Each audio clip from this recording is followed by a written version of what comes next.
So we got our new project coming in here. We're gonna nickname this one Crispy Critter 2.0 because I've done another one in the past. We'll go ahead and post some pictures up of it also. This is the first time I've had to pay as much for the transport as I did for the motorcycle. So we're gonna go ahead and go get it unloaded and see what it looks like.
Bike was too heavy, we couldn't get it off the top of the trailer, couldn't do it. So we went to our local auction where they have a big forklift and went ahead and pulled the forklift off of it. Pulled it off with the forklift.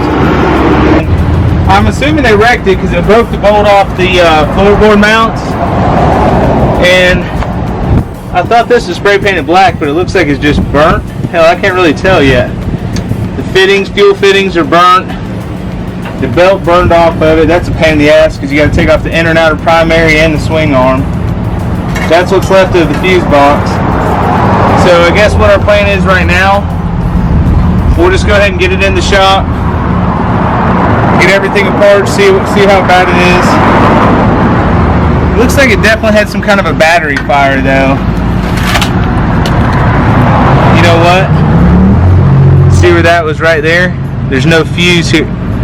That was probably the fuse. Shadow. That was the fuse right there. So it probably rubbed through right there, and that's what, look where it arced right there. That's what caused the fire. Right there. That's it. Keep fuses close to your battery, folks. That's what happens.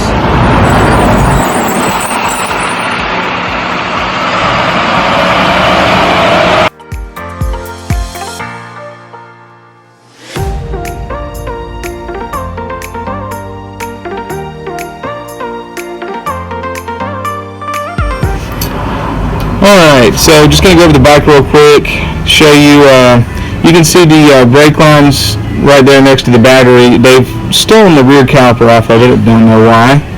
Also the side cover's missing right there. And I don't know why, but they cut those wires right there too. I'm not sure what those go to. We'll figure that part out when we get there. They've spray painted the dang engine. Looks horrible. The air filter housing's missing. We'll have to get that, clean all that stuff up. Our front fender, I think we can save it. It's dented on the skirt down there a little bit, but it's usable.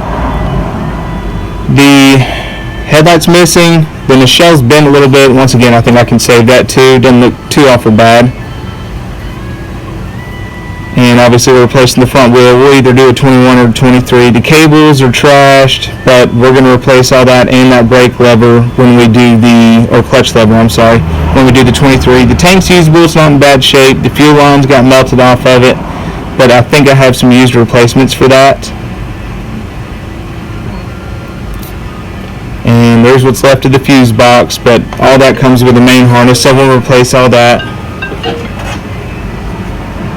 And I think that's where the fire actually started. They ran some kind of a hot wire straight off of that, and that's what appears to have shorted and started the fire. And that's a big mess. We'll have to clean all that up. The belt's smoked off of it, so of course to change that we got to take off the outer primary, the inner primary, the starter, and the swing arm. Big pain in the ass. And that's pretty much it. We'll start from there. I don't know if this happened as part of the wreck or when they were transporting or what, but the floorboard mounts right here, this one cracked and it bolts right there, and then this tried to pull out, but we can fix that, but it's kind of weird. I don't know how that got damaged like that.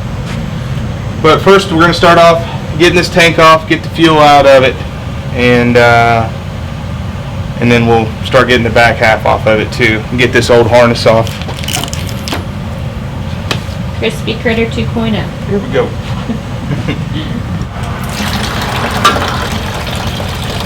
See, if you clamp the other side, you can do one, only fight it, and then once that side's done draining, you can unclamp your other side of the tank.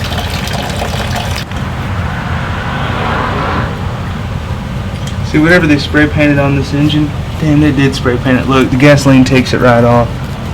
That looks like hell. See, that's going to be something else I'm going to have to deal with too on this bike. Why would you spray paint a Harley engine? Oh, it's rubbing right It off. rubs right off, right slap off, yeah.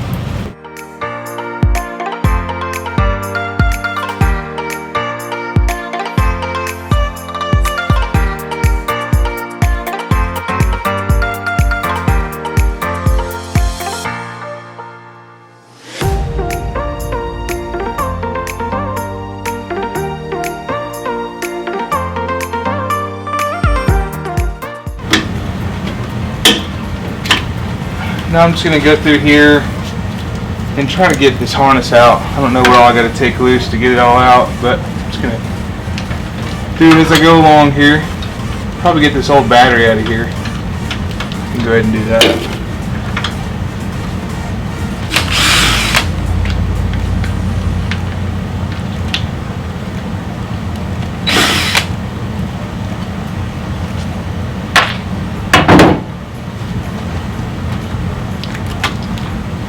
Ooh, that battery was crispy.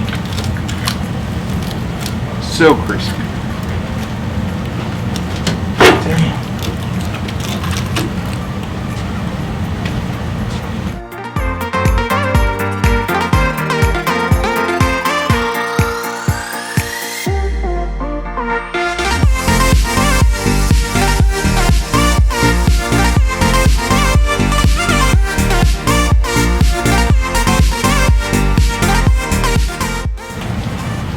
On this one, I don't know if the engine harness is separate than the, I don't know what the heck that is, than the main harness. So I'm just going to start taking everything loose. Ooh, there's the relays. Those are toast. Damn.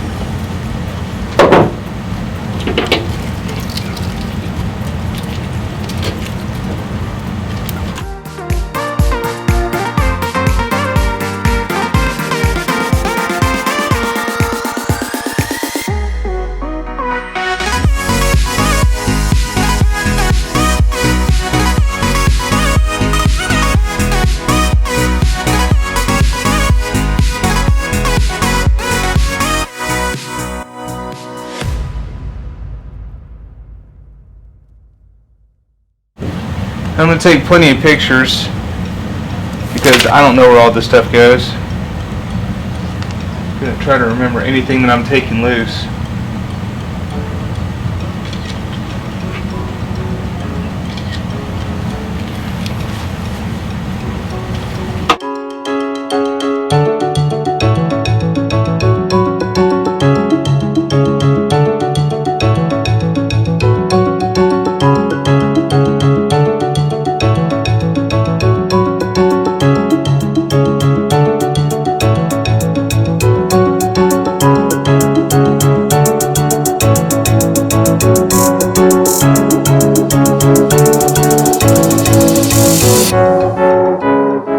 Alright, I'm going to go ahead and pull off the PCM.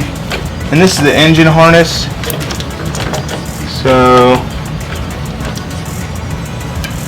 I'm going to go ahead and start getting that stuff apart.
Trying to see where all this thing bolts down to.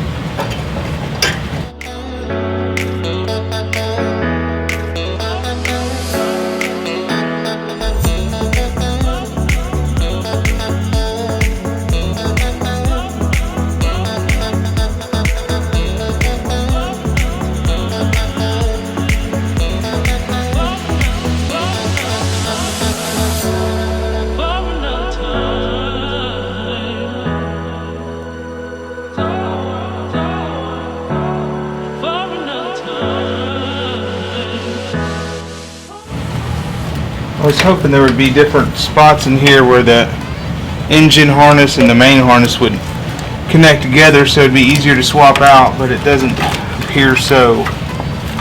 Looks like it's all one big thing. I've already got a new replacement harness, so I'm going to go ahead and check it out and see what it looks like compared to this old one, so I can see what I need to swap and what I don't need to swap. Alright, I'm at a point now where I can't get all these little wires out from behind here, so I need to get that off. I need to pull off all the exhaust, and I'm going to have to polish up some of this chrome. It's just going to be easier if I get all the exhaust off first and just get it out of my way. So I'm going to go ahead and start doing that now.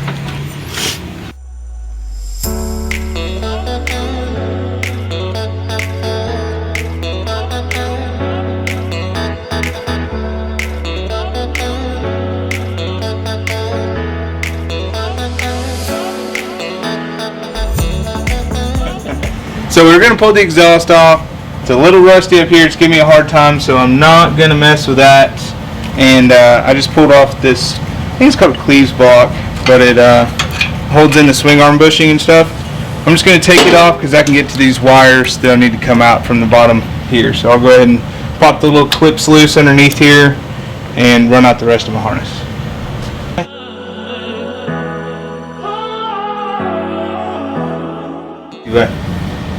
We're replacing this harness anyway. I'm cutting it. I'm going to cut it.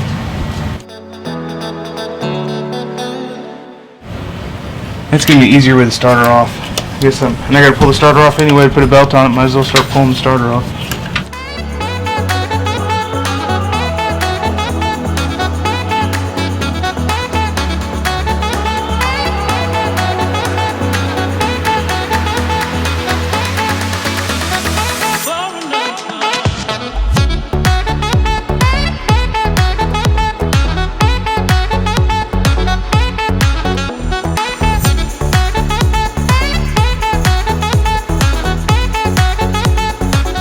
Still can't take it out because there's a bolt that goes through the starter inside the primary. So let's go to the other side and pull off the primary, outer primary. Alright, so we're going to go ahead and get this side of the primary off. I've misplaced my Allen socket.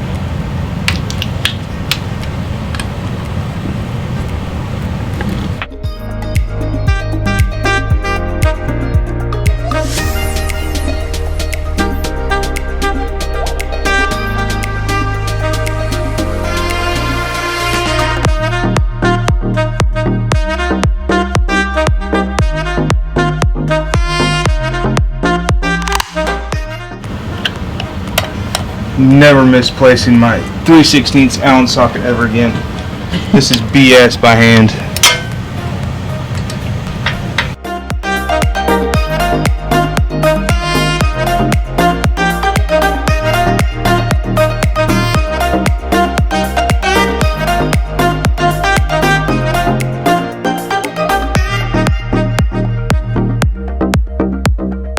I'm already regretting buying this bike. Bad. Is it kicking your ass a little bit? Yeah, well, lack of proper tools, because I left them at my house.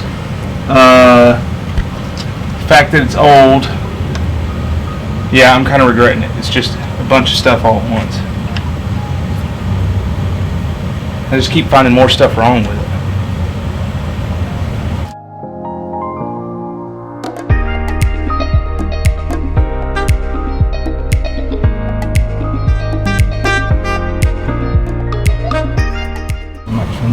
This is our bolt that we have to get out for the starter, so the whole assembly can come out.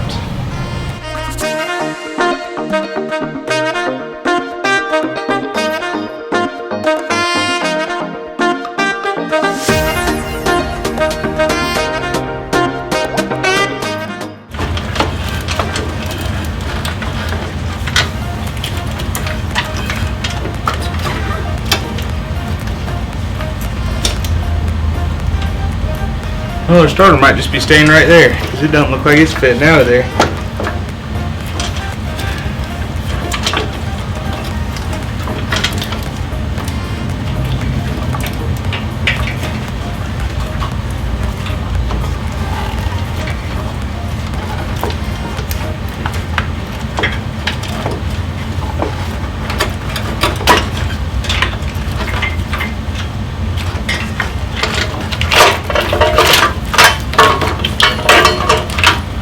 But we did get our harness out. Yes. So this is the engine harness, and it does stay. All that's good. I think this is a good stopping point. So this is our engine harness. All that stays. It is separate than this from this main harness. So we got the starter loose, and got the main harness ready to come out through the front. We just got a couple of more zip ties there. And take all that stuff out through there too. And then come back on the next video. We'll go ahead and pull off the I think it's called a counterbalance, clutch, inner primary, all that stuff. We'll pull it out and pull the swing arm off so we can put a belt in there. Here we go. Y'all catch us on the next episode.